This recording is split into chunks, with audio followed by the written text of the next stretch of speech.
beleza.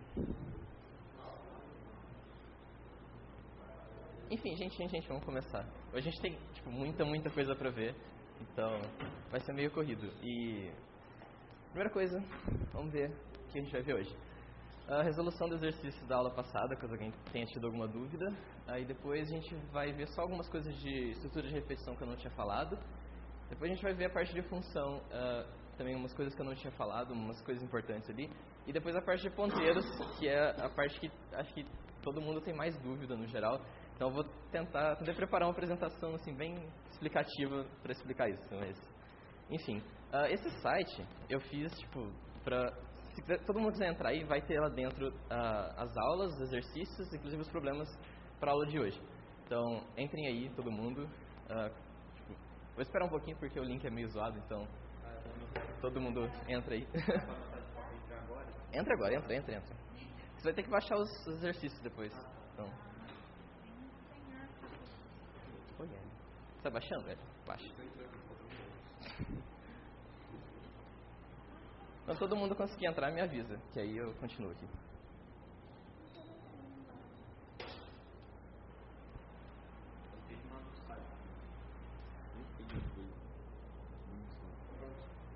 Tá, todo mundo conseguiu entrar?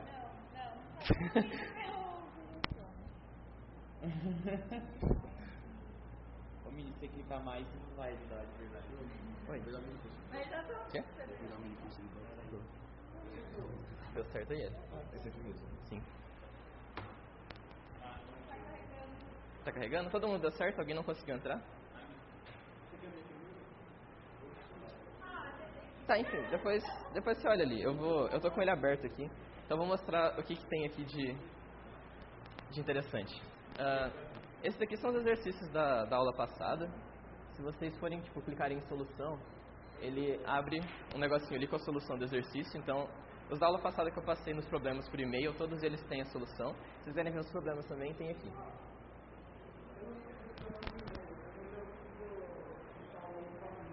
Ah, tá, beleza. No final, na hora que eu terminar a aula teórica, eu vou aí e eu te adiciono no e-mail, beleza?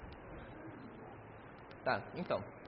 Se vocês forem clicando aí, tem as coisas. Inclusive, alguém fez os exercícios que eu mandei por e-mail? Alguém deu uma olhada, pelo menos? Tá. Vocês não conseguiram nenhum deles ou vocês conseguiram só alguns? Como foi? Tá, beleza. Deixa eu pensar. Vocês preferem que eu faça uma resolução deles agora? Porque vocês não conseguiram fazer eles, vai ser meio difícil de acompanhar a aula. Então, se vocês quiserem, eu posso explicar eles e continuar depois, pode ser? Tá, beleza. Ok. Vamos lá, o primeiro deles, eu vou abrir os problemas aqui. Aí a gente vai fazendo deles um por um. Tá, o primeiro chama despesas, que você tem que fazer um programa que recebe 3 valores float e calcula usando essa fórmula aqui. Tá. No começo do programa, normal, você inclui as bibliotecas que você está usando, nesse caso o stdio. Depois, na sua função main, você vai definir as suas variáveis e você vai fazer a leitura. Então, eu defini ali todas as variáveis que eu vou usar, que são salário, bônus, despesas e restante, que é o que ele pediu para calcular. Usando o scanf, eu vou ler 3 valores float, que é o %f, e eu vou ler eles usando essas 3 variáveis. Então eu vou passar para a função scanf, primeira coisa, o que eu quero ler, e depois eu vou passar o formato, ou as variáveis em que eu quero armazenar os valores. No final da aula de hoje vocês vão entender por que tem o e-comercial na frente dos nomes das variáveis. Então, nesse caso, o primeiro float vai para salário, o segundo float vai para bônus, e o terceiro float vai para despesas. Beleza? Tá. Aí depois eu vou calcular o restante, usando a fórmula que eu dei lá no exercício, que é salário vezes 1 mais bônus menos despesa. É só escrever a fórmula ali e depois eu uso o printf para imprimir o restante. %g é para imprimir um float num formato mais bonito, para ele não exagerar nas casas decimais, que não tem necessidade. Então eu vou passar por %g e o valor da variável. Nesse caso, sem é comercial, porque eu não estou armazenando nada nela. Eu estou só passando ela como parâmetro, o valor dela mesmo. Beleza?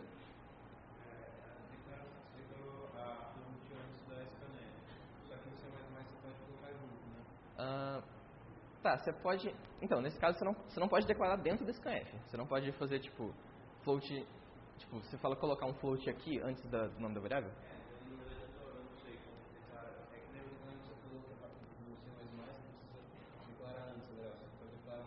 Sim. É que esse antes e na hora é o seguinte. Você não pode declarar as variáveis no meio, tipo, da chamada da função. Você tem que declarar antes da função, mas você não precisa declarar no começo do arquivo. No C++ você pode declarar, tipo... Você pode declarar um pouco de variável, fazer um monte de coisa, depois declarar mais variável e continuar. Sim, porque no C, se você for fazer o C estrito mesmo, você tem que declarar tudo no começo e fazer todo o programa, sem declarar nada no meio. É só isso que é diferente. Você não pode declarar ele no meio. Beleza, mais alguma dúvida? Tá, ok, vamos pro próximo então. O próximo chama raízes, que é para você encontrar as raízes de uma equação de segundo grau. Mesma coisa, eu vou declarar todas as bibliotecas lá em cima, que nesse caso a biblioteca usando de diferente é o math.h, tem as funções de raiz quadrada, de módulo, seno, cosseno, essas coisas. No começo do arquivo eu vou declarar minhas variáveis, a, b e c, que são os coeficientes da equação de segundo grau, e o delta, que eu vou usar para calcular o valor do delta. Aí eu vou usar o scanf para ler as variáveis, que são float, da linha de comando, e vou executar, vou calcular o delta fazendo b² menos 4ac. Aí eu falei lá que era para vocês tomarem cuidado com raízes negativas, porque se tentar tirar a raiz quadrada de número negativo não vai dar muito certo. Então, o que eu vou fazer? Eu vou usar um if para detectar se ele é negativo. Então, se delta for menor que zero, eu executo a primeira parte. Se delta for maior que zero, eu vou executar a segunda parte. Vamos pegar a parte que ele é menor que zero primeiro. Eu vou calcular a raiz quadrada do delta normalmente, só que eu vou calcular com o módulo primeiro. F, ABS, é a função de módulo para float. Ela recebe um float e vai te retornar o valor absoluto dele. Isso é para a raiz quadrada funcionar certinho. Tá, aí eu vou calcular a parte real e a parte imaginária da minha raiz. A parte real vai ser menos b sobre 2a, e a parte imaginária, que vai ser mais ou menos a parte imaginária, vai ser a raiz quadrada de delta sobre 2a também. Então eu calculo esses dois e depois eu imprimo direto aqui. Eu coloquei tudo na mesma linha, imprimindo sem somar e subtrair antes. Então eu vou colocar... A única coisa que eu mudei, na verdade, foi esse sinal de menos aqui que eu coloquei aqui dentro. Eu nem coloquei menos na parte imaginária. Eu só imprimi direto. Imprimi duas vezes a mesma coisa com o sinal de menos ali. Beleza? Tá. A outra parte é até mais simples, que é calcular as duas raízes usando direto a fórmula de Bhaskara. A raiz quadrada direto, depois mais menos ali, imprime. Beleza? Tá. Vamos pro próximo. O próximo chama pirâmide. Esse aqui eu vou mostrar a imagem. É para imprimir esse formato aqui. É uma pirâmide de asteriscos. Como que eu vou fazer isso? Esse aqui tem um pouco mais de mágica envolvida, porque tem umas contas loucas aqui com J's e S's, que na verdade eu fui tentando até dar certo, mas a ideia básica disso aqui é que você está usando dois fors para iterar nas linhas e nas colunas, e você está verificando se você está na posição correta. Então, nesse caso, eu estou verificando se a distância entre a minha coluna atual e o centro dela é menor do que o valor da linha. É isso que eu estou fazendo. É uma conta que vai te dar se a posição atual teria que ter um asterisco ou não. Teria outro jeito de você fazer, mas esse foi o jeito mais fácil que eu achei. Então, para isso, eu estou usando um for dentro de um for. O primeiro for vai iterar nas linhas, o segundo for vai iterar nas colunas. Para cada posição dessa matriz, entre aspas, eu estou verificando a condição e se for uma posição que tem que ter asterisco, eu boto um asterisco, senão eu boto um espaço. E no final de cada linha, eu boto um /n para ele pular para a próxima linha, senão ele vai imprimir tudo em sequência. Beleza? Tá. O próximo chama meteoros. Esse daqui funciona assim. Você tem um cara, o que eu coloquei lá no problema foi que um astrônomo te contratou para fazer um programa para detectar quantos peraí, só um minutinho. Tá. Para detectar quantos meteoros caíram, ou meteoritos caíram dentro de uma propriedade rural. Eu falei que as propriedades rurais são retangulares e que eu ia passar as coordenadas do canto noroeste e sudeste dela. Isso, Tipo, se você imaginar que isso está num plano, seriam as coordenadas dos pontos. E eu falei também que é para você ler até eu passar 0, 0, que seria o meteoro que é para encerrar o programa. Tá, aí para fazer isso, eu usei um loop while, que eu não tinha mostrado na aula passada, mas o loop while é quase exatamente um loop for, só que ele só tem a condição. Então, se eu fizer o while 1, ele vai executar para sempre, até que ele chegue nessa linha em que eu uso o break para terminar a execução do loop e contar quantos meteoros.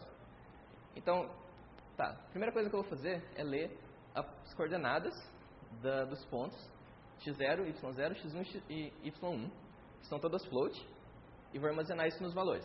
Eu também iniciei uma variável c, que é a quantidade de meteoros que caíram, porque eu não estou realmente armazenando a posição dos meteoros à medida que eles vão caindo.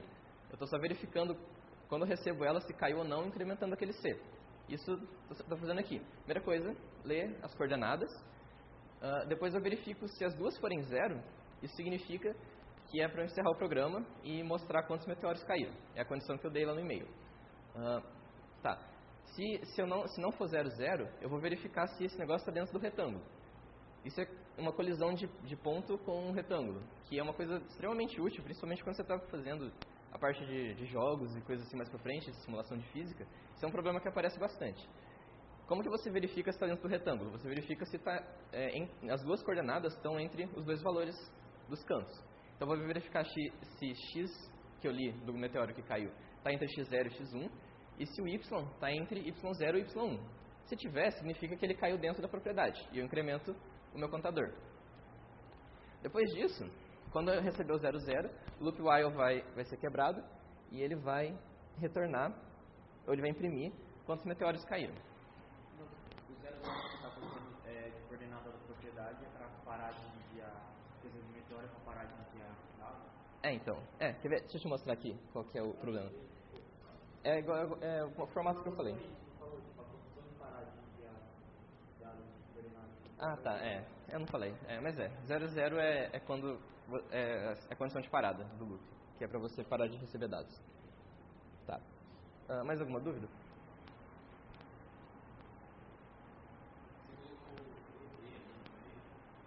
Ah, verdade, eu não expliquei isso. Quando você usa o e-comercial duas vezes assim, isso é literalmente um e. Significa essa condição, e essa condição, e essa condição.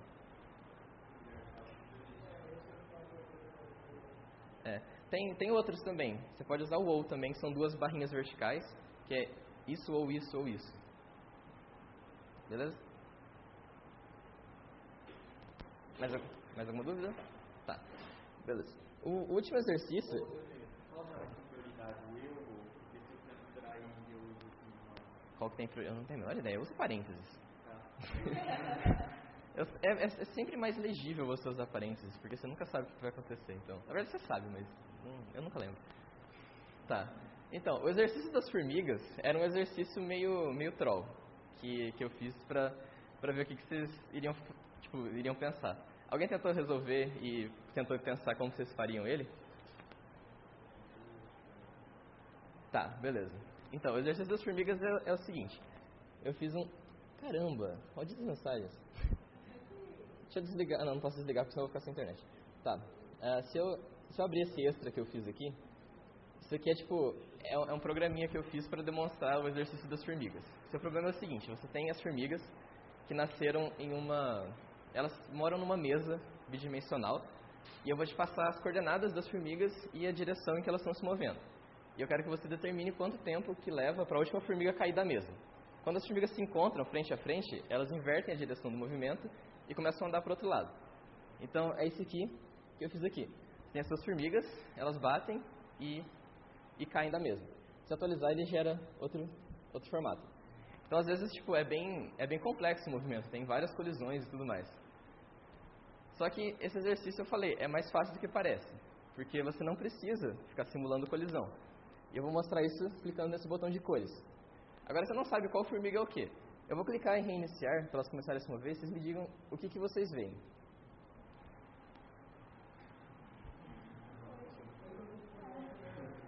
Você não precisa calcular, não importa as formigas.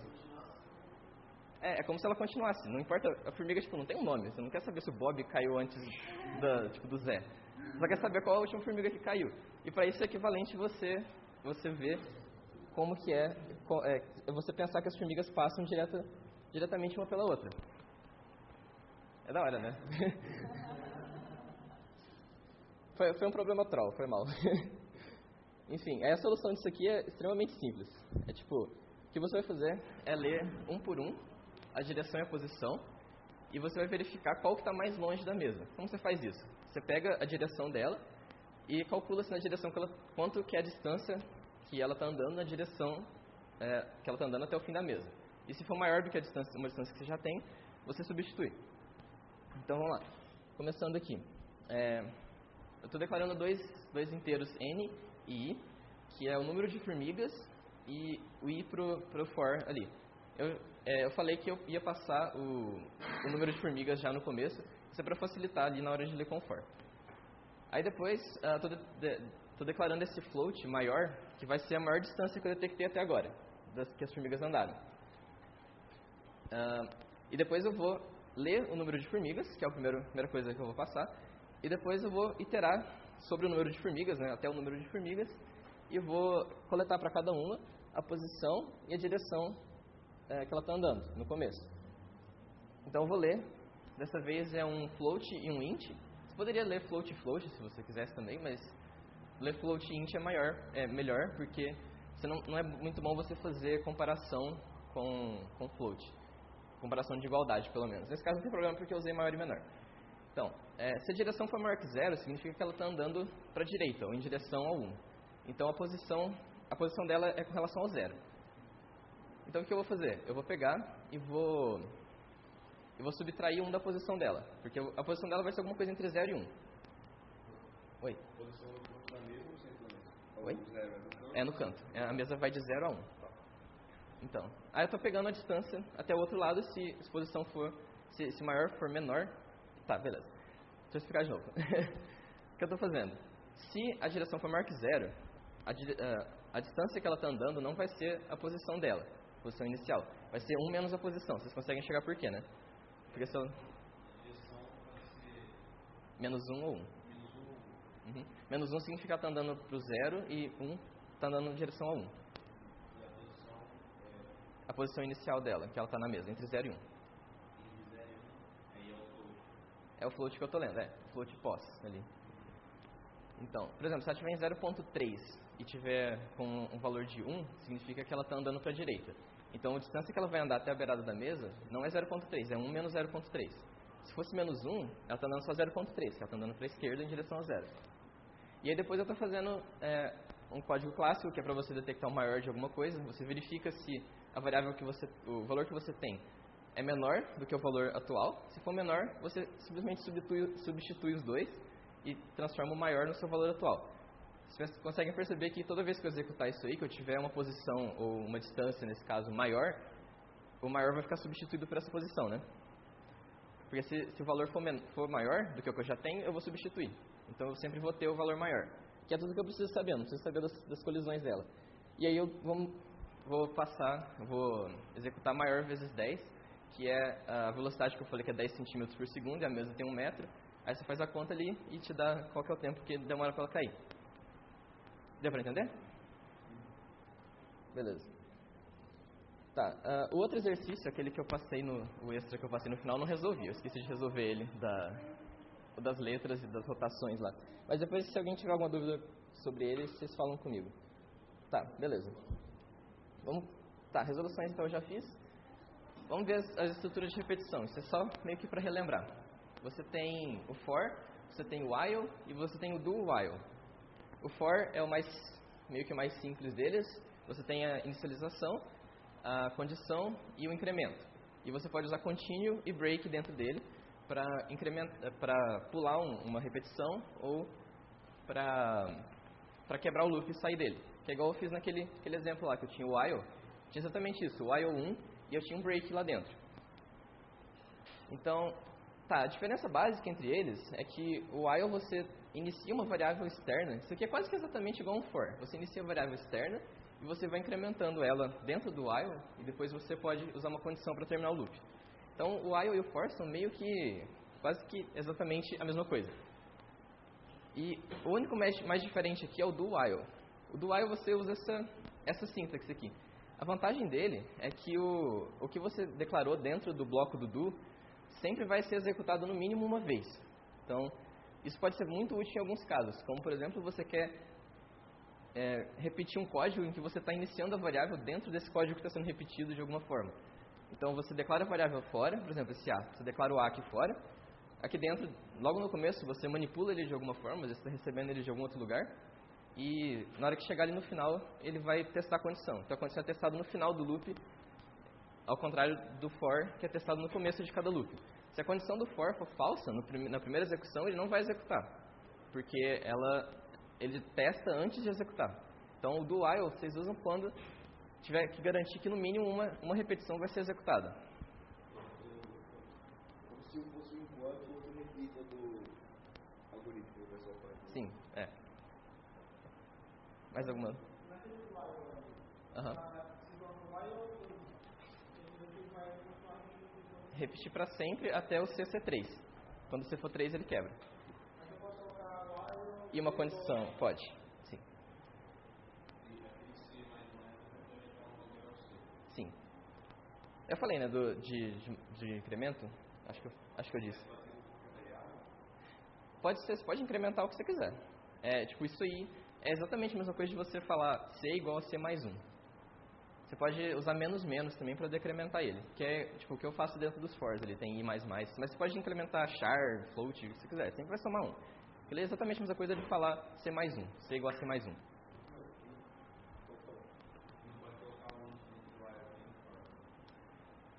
Não, você não pode tipo, declarar dentro do while int i ou alguma coisa. Na verdade, eu não sei se... Acho que até você pode, mas não tem muito sentido você fazer isso, porque toda vez que ele voltar ali, ele vai reinicializar a variável. Na verdade, eu acho que ele vai até dar problema, porque quando ele voltar ali, ele vai tentar redeclarar a variável e não vai dar certo. Porque, tipo, a diferença é que a inicialização do for executa só uma vez.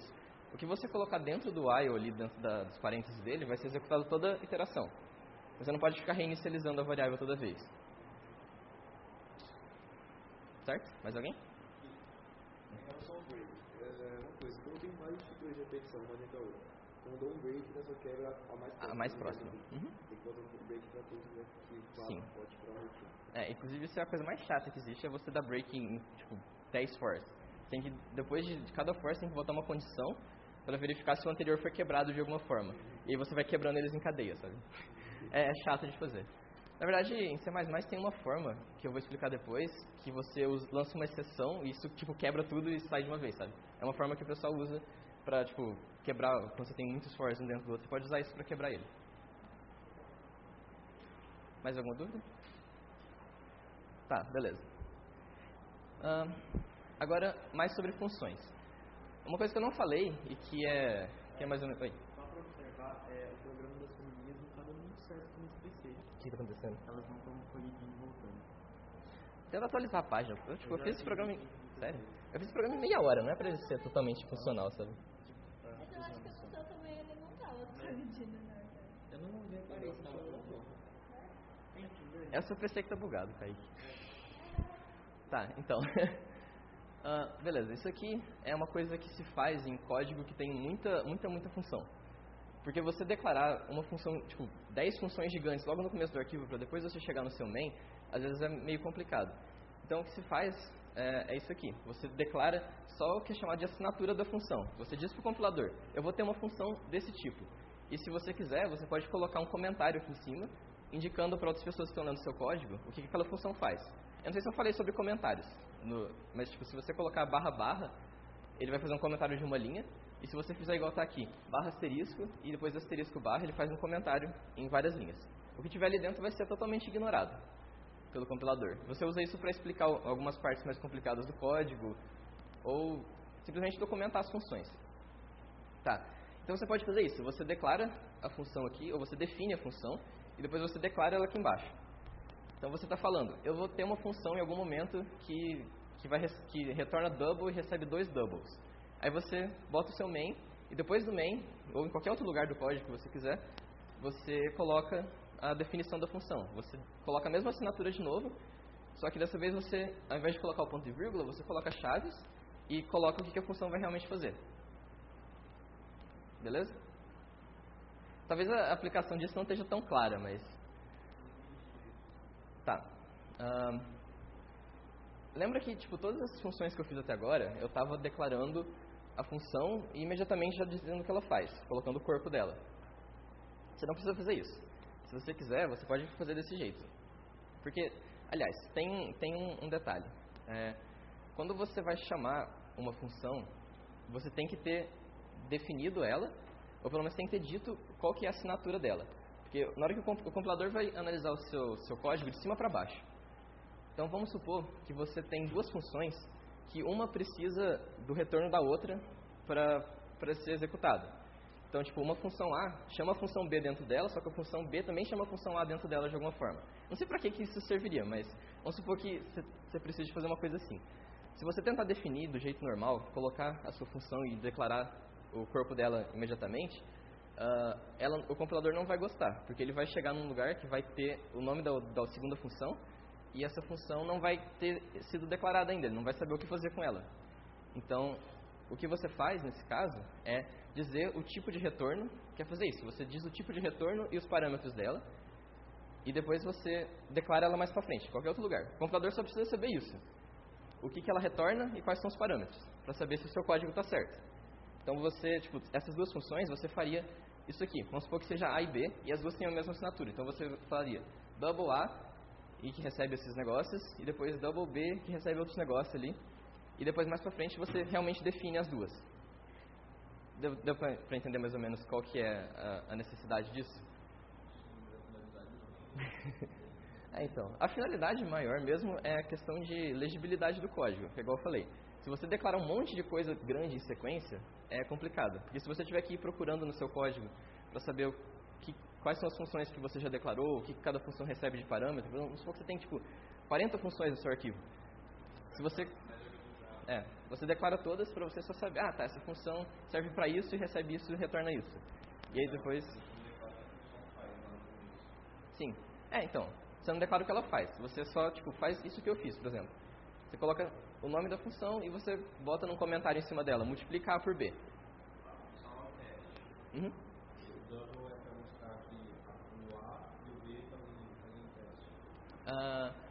Não, a teste é só tipo o nome da função, não tem nada a ver. É tipo, A e B são os parâmetros dela.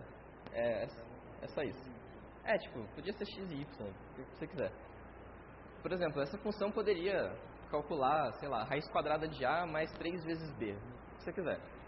É que teste não é um nome muito explicativo, né? Eu devia ter colocado, tipo, multiplica. Então, vamos supor que no lugar de teste ele está multiplica. Declara uma função chamada multiplica A e B. Isso. Entendeu? Não, a double é só o tipo de dados. É um número que tem... É um número de ponto flutuante. Ele tem vírgula e algumas coisas. É diferente do inteiro, sabe? O double, ele é... Eu falei sobre o double, talvez tenha falado só sobre o float. O double é tipo um float. É um float maior.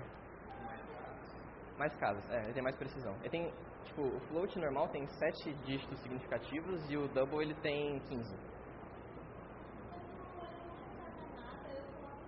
Void. Eu vou falar disso daqui a pouquinho, tem tipos de retorno aqui.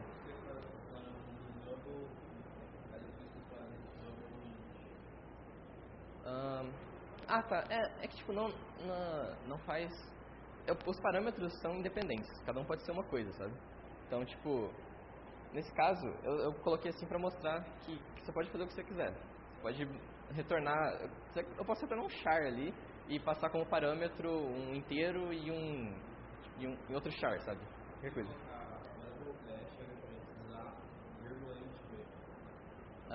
Não funciona porque você tem que... Declaração de parâmetro é diferente da declaração de variáveis. Você tem que definir o tipo de cada um. Você não pode colocar, tipo, se todos fossem double, você não poderia colocar double A, vírgula B. Você tem que colocar double A, vírgula double B. Você tem que definir o tipo de cada um junto com o parâmetro. Beleza? Tranquilo? Tá. Tá, aqui que você tinha perguntado, Mini, sobre os tipos de retorno. Você pode retornar qualquer um desses tipos básicos: char, int, long, float, double e ponteiros. Você pode retornar nada, que é uma função que não tem um valor de retorno. Ela só executa uma função ou alguma operação e não te retorna nada. Tá, eu tô falando meio que mais alto que eu consigo, sabe? Então tá complicado. Tá, então o retorno de void significa que você não tá, o valor de retorno não tem interesse, sabe? Você está executando uma operação com os números que está sendo passado para você, mas o valor de retorno não importa, ou ela não precisa retornar nada. Um exemplo de uma função void poderia ser uma função que modifica os seus parâmetros, que é uma coisa que eu vou falar mais para frente. Inclusive eu até coloquei ali, retorno por parâmetro, que são essas coisinhas aqui. Os asteriscos ali significa que eu estou passando um ponteiro, que eu posso modificar isso. Vai ser o assunto daqui a pouquinho. Esse e-comercial aqui, eu não vou falar sobre ele, eu vou voltar para ele, sobre ele mais daqui umas 3 aulas, mais ou menos, e explicar o que ele é. Tá, beleza, alguma dúvida sobre a questão de retorno das funções? Tá, ok. Variáveis globais é uma coisa que eu não tinha falado também, que você pode definir variáveis fora das funções. Talvez isso deixe até mais claro para que serve uma função void. Porque eu não preciso alterar e retornar uma coisa. Eu posso alterar um valor de uma variável global, por exemplo. Então, nesse caso, eu estou definindo essa variável chamada eu sou global, que ela existe no programa inteiro. E ela tem o mesmo valor em variáveis descritivas. É uma boa prática de programação. Tá, enfim. O que acontece? Quando eu chego no meu main, a minha variável eu sou global já existe e já está valendo 0. Porque as variáveis globais vão ser criadas antes da execução de qualquer código. Então, aqui no main, eu estou definindo ela como sendo 2, depois eu estou chamando a função teste. A função teste está incrementando essa variável e depois está retornando o controle para a função main. E aqui dentro, ela vai valer 3, porque é a mesma variável. Então, é como se eu estivesse fazendo exatamente a mesma... É a mesma variável. Então, a operação que eu fizer dentro das outras funções vai alterar o valor global dela e o valor dela em todas as outras funções.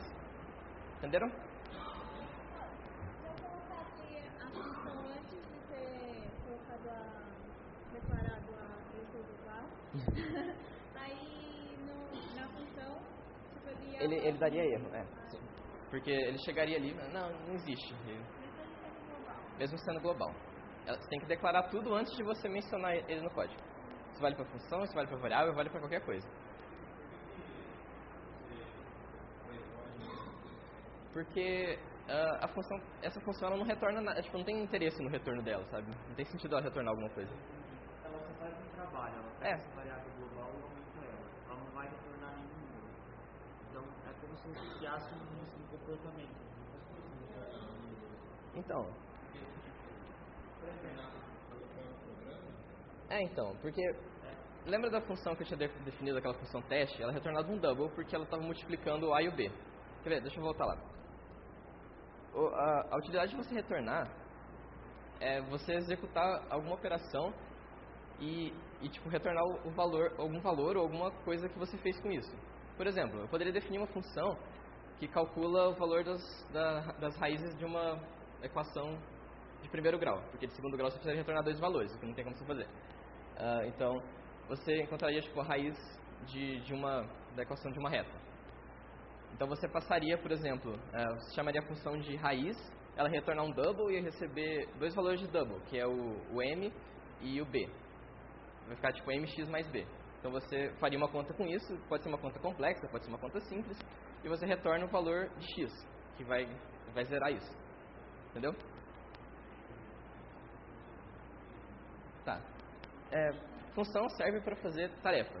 E ela pode executar a tarefa de várias maneiras. Uma das formas é retornando um valor. Se você tiver alguma outra variável, se você quer dar o valor que essa função tem, então vai ser esse retorno, entendeu? O valor que ele retornar. É igual as funções da math.h, que tem seno, cosseno. Essas funções, elas recebem um double e retornam um double.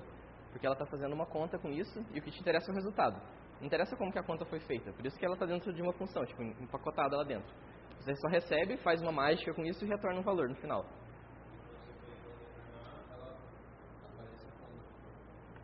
Sim, ela te dá o resultado.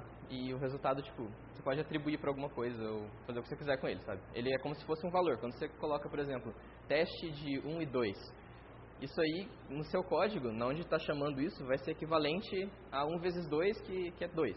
Então vai ser equivalente a 2. Aí você pode atribuir isso para uma variável, você pode fazer uma conta com isso, o que você quiser. Sacou? Beleza. Tá. Agora eu vou falar sobre uma parte um pouco mais técnica, que é heap e stack, que é para evitar que vocês tenham alguns erros que às vezes vocês não sabem por que está acontecendo e é por causa disso. Existem dois tipos de armazenamento num programa feito em C. Ou, na verdade, em qualquer tipo de programa. Existe o heap e existe o stack. O stack é meio complicado de explicar o que está acontecendo exatamente, mas imagine que quando você chama uma função, seu computador pega uma caixa e coloca lá dentro todos os parâmetros dessa função, coloca as variáveis locais que você está declarando, e depois ele coloca essa caixa no topo de uma pilha.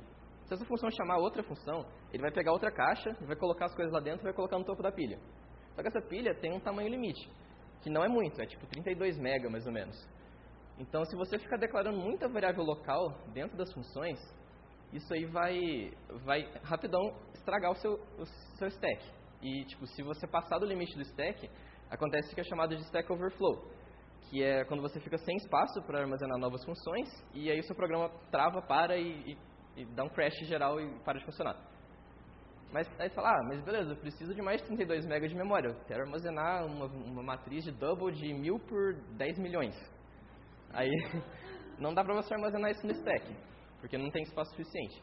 Aí o que você faria seria usar o heap. O heap é o resto da memória do computador, que pode ser tipo, sei lá, 32 GB de memória, em comparação com o limitado tipo 12 megas do stack. Isso aí é tipo, então isso é só para avisar. Quando você declara qualquer coisa dentro da função, isso vai para o stack. Se você declarar uma variável global, isso vai para o heap. E se você alocar memória, isso vai para o heap. Então, só evitem, caso esteja dando alguma coisa muito problemática, um programa travado, nada, sem você saber por quê, pode ser porque você ficou sem espaço no stack. Então, tipo, se você fizer uma função que chama outra, que chama outra, que chama outra, que chama recursividade, que eu vou falar daqui a pouco, se você chamar isso muitas vezes e fizer uma pilha de funções muito grande, você vai acabar com o seu espaço e o programa vai parar de funcionar. Isso é meio que só um aviso e porque, tipo, eu acho que nunca falaram isso pra gente no curso de CC, nem nada, né? Tipo, de como que isso funciona. Então é só uma coisa importante de saber, mas que, pelo menos pra mim, nenhum professor nunca falou. Deu pra entender mais ou menos qual que é o sentido disso? Não, ainda não. Mas, tipo, então, sobre... Sim. Então, mas, tipo, os professores do começo do curso não vão falar nada sobre isso, mas eu acho importante saber. Quando você declara uma variável local, tipo, uma só, o i, por exemplo, não é que depois ele meio que você pode reutilizar esse espaço? Uhum. Você pode, mas se você tiver uma função que você declarou, tipo, 10 mil variáveis lá dentro, isso aí vai tudo empilhando, sabe? Então, esse espaço é limitado. Talvez não fique muito claro agora, mas só tenha isso em mente. Tá, aí eu vou falar sobre recursividade, que é onde isso aí é... Oi. Uma dúvida, eu posso criar uma variável global e usar essa mesma variável na mesma função, sendo que a alteração que eu faça nela não influencie nela globalmente? Não. Tipo, fazer aplicar local ali, não existe isso. Você pode fazer uma cópia dela localmente. Tá. Você pode, tipo, declarar uma outra variável do mesmo tipo, colocar esse valor lá. Então, se você tem uma variável eu sou global, você coloca, tipo, double A igual eu sou global e faz as contas com A. Mas eu tenho que criar outra variável também. Você tem que criar outra variável, né? Tá. Respirem um pouco esse código e tentem entender o que ele faz. Estou definindo um código que chama fatorial, que obviamente vai calcular o fatorial do número. Eu estou calculando o fatorial desse número n, que eu coloquei unsigned, eu não sei se eu falei sobre isso, mas o unsigned serve para tirar o sinal, porque o fatorial sempre vai ser positivo. Então, você sempre vai passar um negócio maior do que, ou maior ou igual a zero para o n. Então, o quê? Isso que eu fiz ali? Pode. Então, é isso que eu vou explicar. Isso chama recursividade, é uma função que chama ela mesma. E aí que você começa a entender por que o problema do stack é um problema real. Se você passar, tipo, n igual a 10 bilhões ali, isso aí vai começar a empilhar. Vai empilhar, até chegar nos 32 MB, aí o programa trava. Então, não que tipo, um long consiga segurar o valor de fatorial de 10 milhões, porque não consegue, é um número tipo, absurdamente grande. Acho que eu fiz o teste, o maior número que cabe num long do fatorial é tipo 40. Então, qualquer coisa maior que 40 vai bugar o programa. Mas então, entendam o que está acontecendo aqui. Essa função, o que é o fatorial? O fatorial de um número é o número vezes o fatorial do número menos 1. Essa é a definição mais simples de fatorial. E o fatorial de 1 é 1. E o fatorial de 0 é 1 também. Então, o que eu estou fazendo? Se o número for maior do que 1, eu uso a definição de fatorial e retorno o número vezes o fatorial do número menos 1. Aí, o que vai acontecer quando o seu programa chegar nesse ponto?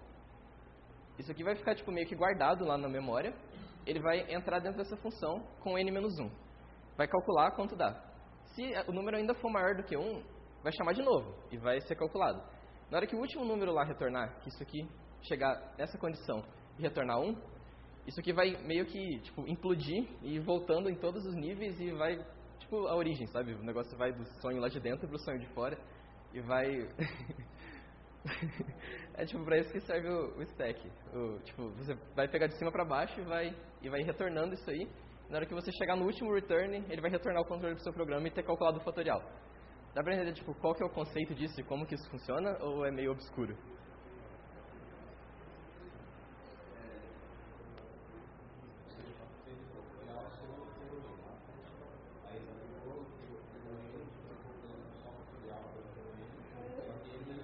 Uhum.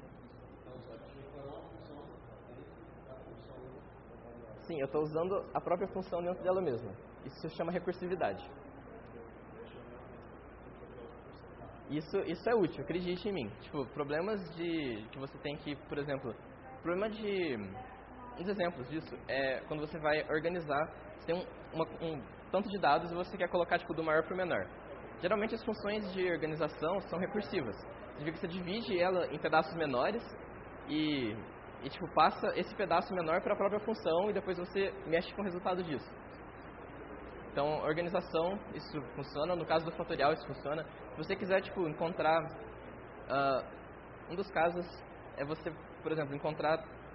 Tem um problema que chama o tour do cavalo, que é um problema de xadrez, que é tipo, você encontrar uma forma de um cavalo conseguir andar em todas as casas do xadrez e voltar na mesma casa que ele estava no começo. Não tem uma forma analítica de você fazer isso. Você tem que escrever um programa que vai testar todas as possibilidades.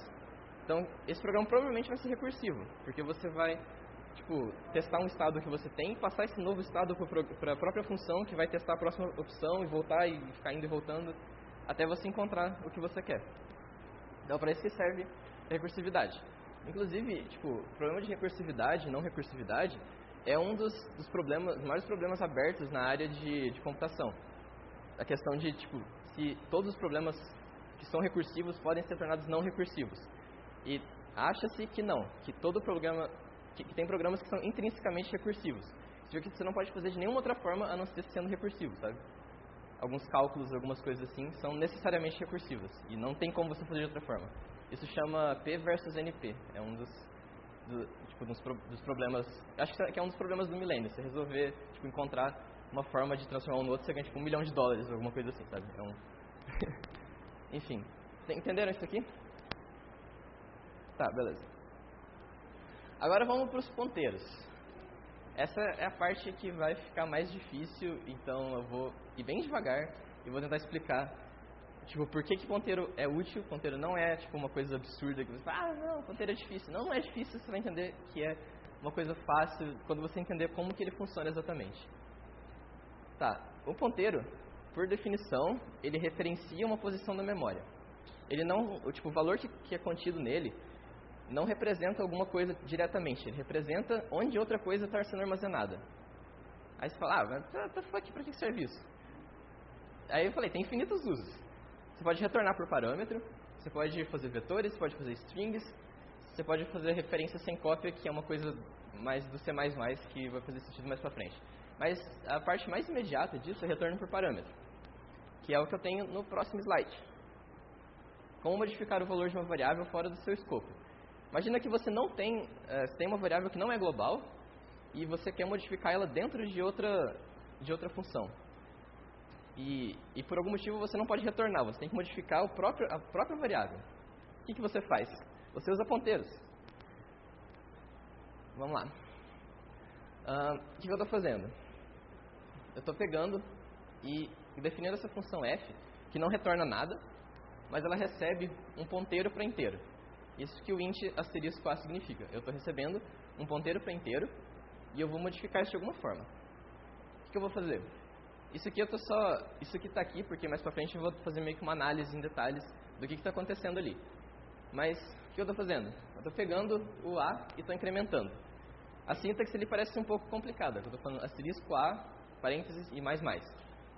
Isso é porque você pode simplesmente incrementar o valor de a, que eu vou falar mais para frente, isso tem utilidades.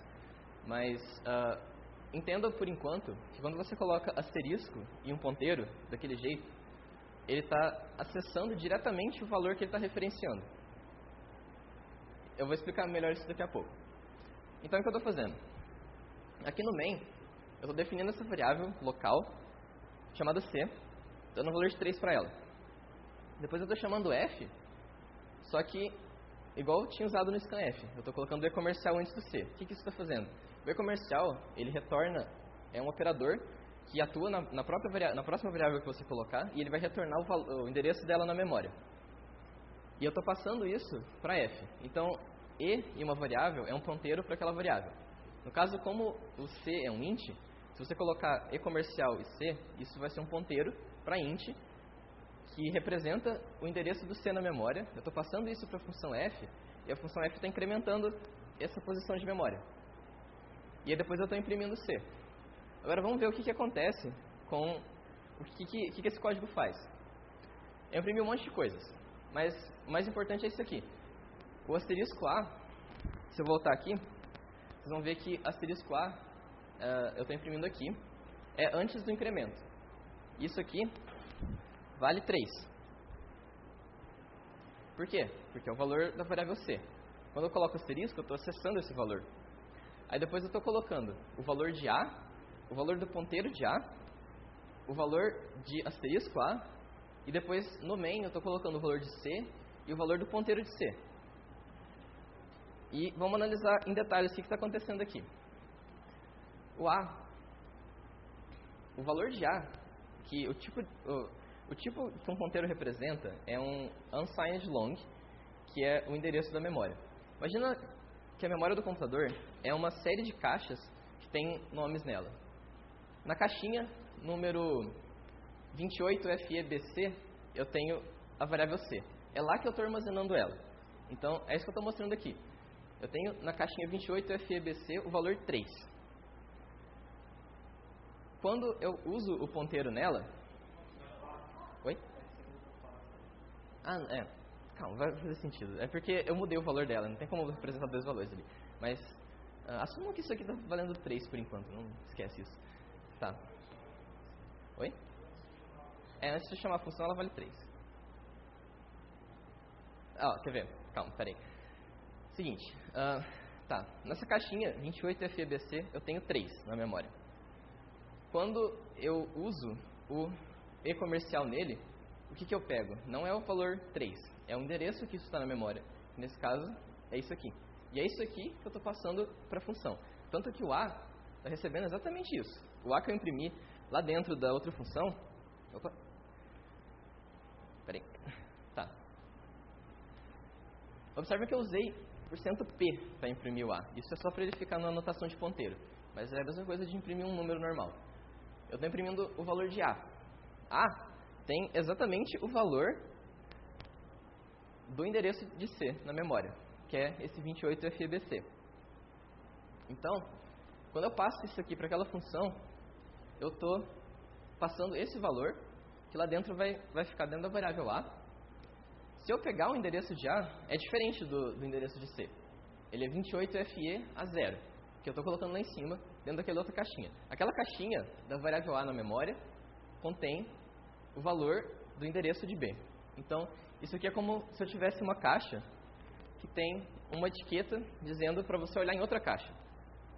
Então, aqui dentro eu tenho o valor disso aqui, e isso aqui está fazendo uma referência para essa caixa. Então, quando Quando eu estou mudando o valor, eu estou alterando o valor daquela caixa. O que o seu programa vai fazer é o seguinte: você está alterando o valor de asterisco A, que nesse caso, antes de incrementar, vale 3, que era o valor inicial que estava ali. Quando eu pegar asterisco A, o que o seu computador vai fazer? Ele vai pegar e vai olhar na caixinha do A. Ele vai pegar a caixa do A, vai abrir. Lá dentro não vai ter um valor, não vai ter o valor de 3. Vai ter o endereço de outra caixinha. Então ele vai pegar essa etiqueta, vai olhar para ela, vai na outra caixa, vai pegar o que tiver dentro daquela caixa e vai incrementar. Isso faz sentido assim? Ou tá bem obscuro ainda? Tá, posso.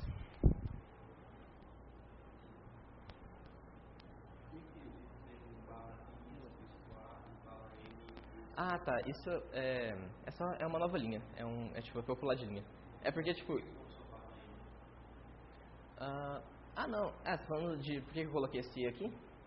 É por causa que na hora que eu peguei o resultado disso aqui, isso aqui eu peguei direto do console. Então é só pra imprimir aquele comercial ali, sabe? Não tem nada a ver com nada. É só um caractere pra mostrar na tela mesmo.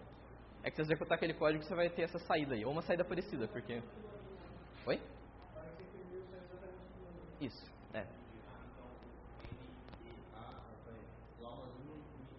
Sim. Oi. Tá. Então, o asterisco lá em cima tá só indicando que eu tenho um ponteiro. Eu não tenho... Porque, tipo, isso é diferente. O tamanho em bytes de um inteiro é 4. Tem 4 bytes para um inteiro. E um ponteiro ocupa mais espaço na memória, ocupa 8 bytes. Então, na verdade, aquilo ali, se você pegar só o valor de A não é um inteiro. A é um ponteiro para inteiro, que tem um tamanho diferente na memória e é totalmente diferente. Ele é um unsigned long e ele não representa nada por si só. Ele só representa aquele endereço de memória. Não tem um valor útil nele. Tá, então. Aí o que está acontecendo aqui? Eu botei umas setinhas aqui. A se refere, ou A está sendo armazenado dentro daquela caixinha. O endereço de A é isso aqui. O endereço de C é aquilo ali. E asterisco A e C, o seu código representa exatamente a mesma coisa. Quando eu escrevo asterisco e um ponteiro, é exatamente a mesma coisa de eu colocar o nome da função ou da variável original, que nesse caso era C. Então, onde eu coloquei asterisco A, é exatamente a mesma coisa de colocar C. Eu estou alterando C diretamente. Para todos os efeitos práticos, asterisco A é C. Porque é o mesmo endereço da memória. Eu estou acessando exatamente a mesma coisa. Faz sentido isso? Alguma dúvida, desespero de causa? Oi? Sim. Tá, vamos voltar no código. Diga.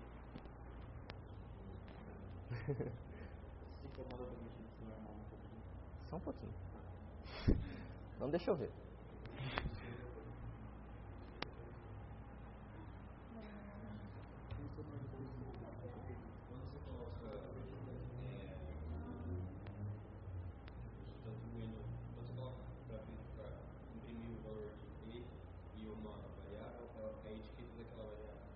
Sim. Sim. E o asterisco depende da situação. Quando eu coloco na declaração, eu estou indicando que é um ponteiro. Se eu colocar dentro do código, eu estou meio que ativando esse ponteiro.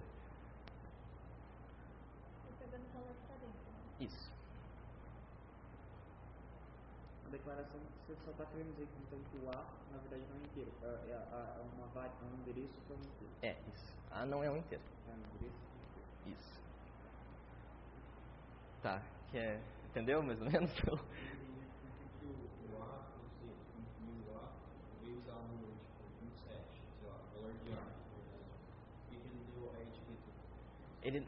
Ele deu exatamente o valor de A. É que o valor de A é o endereço de C. Quer ver? Ó. O asterisco A é pra onde ele aponta, entendeu? É o que está no endereço. Porque o A é o ponteiro, então ele vai armazenando no endereço. Então o asterisco A vai pegar o valor que ele está armazenando onde ele está armazenando esse endereço. É mais fácil explicar por caixinhas. É mais fácil explicar por caixinhas, Tá, então. Mas o que era a sua dúvida? De por que eu imprimi, quando eu imprimi o A? Por que quando você imprimiu A apareceu a etiqueta, sendo que antes, lá no printf, você não falou que a etiqueta dele é o C? Então, a etiqueta... não, é que a questão... Você falou do A antes. Tá. É que quando eu estou passando o valor para... Tá, vamos pensar o seguinte. Quando eu estou executando esse código, o que eu estou passando para F? Qual que é o parâmetro de F? O primeiro parâmetro de F vai ser o quê? É o endereço do 3. Sim. Então, quando eu chegar lá, A vai ter o endereço do 3. A vai ser uma caixinha na memória que contém o endereço do C. Ela não vai ser o C, ela vai ser uma caixinha que contém lá uma etiqueta falando, olha a outra caixinha lá que eu tô procurando.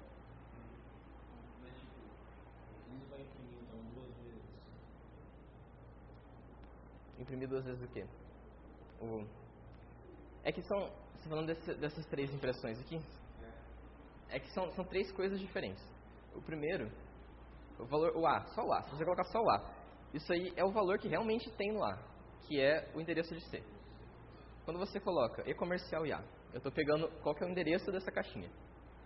Quando eu coloco asterisco e A, eu estou pegando o valor que está sendo apontado por esse cara.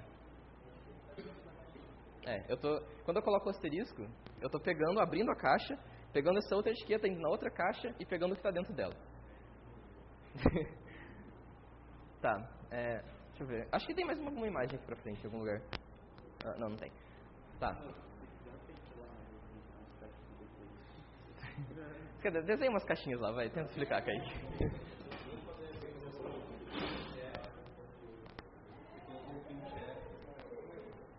Pra imprimir o A, só que você não tinha falado que esse A, você falou depois só que esse A é o valor é o endereço do C, entendeu? Uhum. Lá no começo eu te falo que esse é o endereço do C, então tipo, ele deveria imprimir o EA e o asterisco A, aí ele vai depois... Não, eu disse, a primeira coisa que eu fiz na função foi dizer que o A é o endereço de C. Eu vou voltar no código e te mostrar.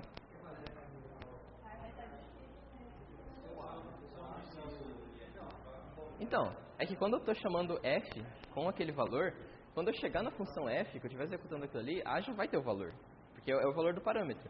Imagina que tipo A é qualquer outra coisa que, tipo, imagina que ele não é uma ponteira, imagina que ele é um int normal, e eu passar F de 3. Quando eu entrar dentro da função, qual que vai ser o valor de A? Não, só F de 3. Imagina que é uma outra função. Imagina que está na... Vai ser só 3. Só que nesse caso, eu estou passando o endereço. Então quando eu entrar na função, o A já vai ter o valor do endereço. Você não está por causa do void, então você não está executando, você não está retornando, é só uma função de referência que está lá em cima. Sim. Ela não vai fazer parte do programa em si. Sim, ela não vai... Ela está imprimindo 2 vezes o... Então, é que... Como assim? Eu não estou tentando imprimir 2 vezes. Entendi, finge que não tem void. Uhum. Finge que é uma função. Aí ele Tá, vai mas é executar tipo... em... essa função, tipo, o fato dela ser void, só está indicando que ela não tem retorno. Ela poderia ser, tipo, double F... Não, então, mas, tipo, Sem por ser problemas. void, ela não vai imprimir aquilo lá. Esquece a parte de baixo, vamos ver que não tem a parte do main. Tá. Uhum. Por ser void, ela não vai imprimir nada na tela. Nenhuma função vai executar, tipo, por si só. Você tem que chamar ela. Não é porque eu declarei a função e, tipo, que ela vai ser executada na hora que eu declarei, sabe? Se eu declarasse... Lembra da função fatorial que eu fiz? Se eu só definir essa função e nunca chamar ela no main, ela não vai fazer nada. É a mesma coisa nessa função. Se eu nunca chamar ela vai ficar lá quietinha e nunca vai fazer nada. Entendi. Então ali você está chamando a função F e ainda está declarando para ela que o valor do A, na verdade, é o endereço do C. Sim. É meio que eu tô renomeando o negócio. Entendi. Agora sim. Vamos ver as caixinhas do... Você não está chamando a função, por isso que não imprimiu. Aham. Se eu colocar antes de terminar a função void, se eu colocar F, vai imprimir o valor... Vai imprimir aquilo ali sem contar o C. Se antes... Antes Ah, de tá. terminar o void, antes da chave final do void, eu escrevi F. Sim, tá. F. Se você, se você chamar F, isso que você está fazendo é chamar F dentro dela mesma. Se você chamar ela dentro dela mesma sem nada no A, porque você tem que passar um parâmetro para ela. Do A está o valor padrão do A naquele SIC, não é? Tá. É que é o seguinte, se você não passar um valor pro A, o A não vai ter um valor padrão. Ele, na verdade, você tem que passar. Tipo assim, ó. Mostra aí.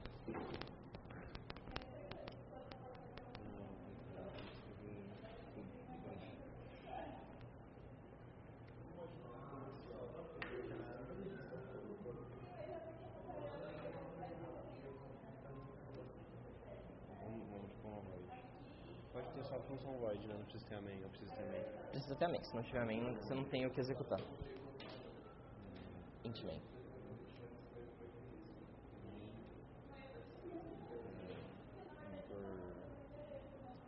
Vamos pôr tipo int. Pode pôr tipo int vai, asterisco A. então, você não pode. Você não pode colocar um parâmetro na main. Na verdade, você pode colocar, mas não é qualquer parâmetro, sabe? Você não pode chamar main normalmente dentro do seu código. Sim, tá. Então vamos pôr um void. Fazer igual lá. Tá. Oi. Tá, tenta. Quer citar a explicação do Kaique? E aí. Aí depois.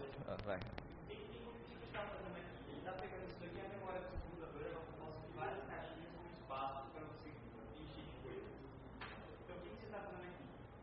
Pegando uma dessas caixinhas, chamando essa caixinha de C, o computador despagar aleatoriamente uma caixinha que está na memória dele, chama ela de C, aí ele dá uma nota C para a caixinha e bota 3 nela, coloca 3 na caixinha. Cada caixinha que o computador tem um endereço numérico, por definição, é esse endereço, né? Número de endereço. Aí o que essa função está fazendo? Ela está pegando e mandando para aquela F lá o endereço de C. Esse e-comercial é endereço. Então ele não está mandando 3. O que ele está mandando para a função F? Esse valor aqui, endereço dessa caixinha que o 3 está. Aí você vai lá na função F. O que a função F recebe? Parâmetro. Ela recebe int asterisco A. Quando você coloca int asterisco, o parâmetro de uma função, significa que A não é um inteiro. A é o endereço de um inteiro. Então é tipo um tipo de variável diferente. Tem float, tem int asterisco. Não é inteiro, é endereço para um inteiro. Então a F recebe o endereço de um inteiro, ou seja, ela recebe isso aqui, esse valor aqui. Aí o que ela faz? Ela utiliza esse comando aqui. Quando você coloca asterisco A no meio de uma função, você pega o A, que é o que a F está trabalhando.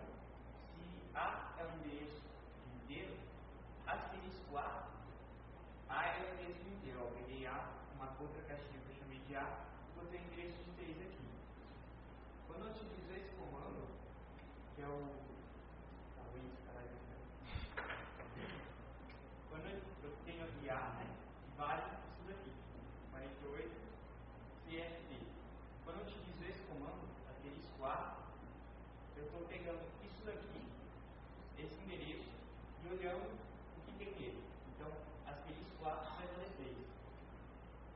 Se eu pego isso daqui e aumento, eu simplesmente estou aumentando o que está nesse endereço. Então, eu estou diretamente aumentando esse 3 e fazendo ele virar 4. Entendeu? Eu mexo direto nessa caixinha, mandando o endereço dela para a função. Porque eu não posso simplesmente mandar o valor de C para a função e mudar ele lá, porque ele não vai estar sendo mudado aqui. Então, eu tenho que mandar o endereço dele e mudar depois. É isso aí, entendeu? Tá, a dúvida da função. Tá, beleza. Obrigado.